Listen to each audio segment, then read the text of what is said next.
When I was 11 months old, my dad took his life. But I'm going to tell you why he's a hero. Some mistakes. He grew up in Decker Lake and was rapping with gangster disciples. And he wanted to get out of the state, so he beat someone up.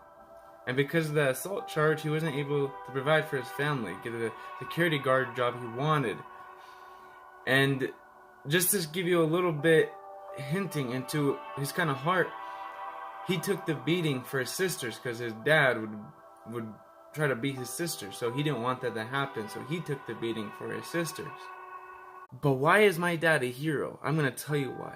Because even though he made mistakes, he made it right. See, my mom flushed his weed down the toilet. They were getting into disagreements. And then he ended up falsely accusing my mom of stealing his car, insurance fraud, all these things. And she was going to go to prison. I was going to grow up in state, and he didn't want that.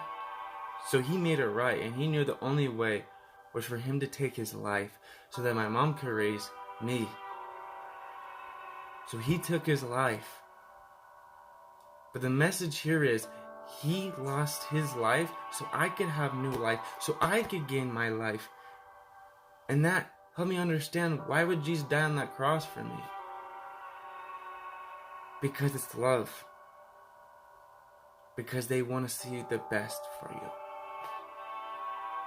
It's that simple.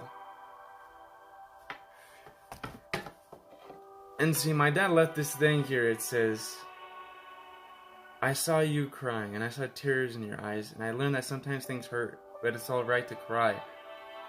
It sounds like Romans 12. I mean, heck, Jesus wept. The moral of the story here is this. The Holy Spirit revealed to me that the will of the Father is that we love each other first, and then no one goes hungry. The reason you got hurt is because that person loved themselves before they loved you.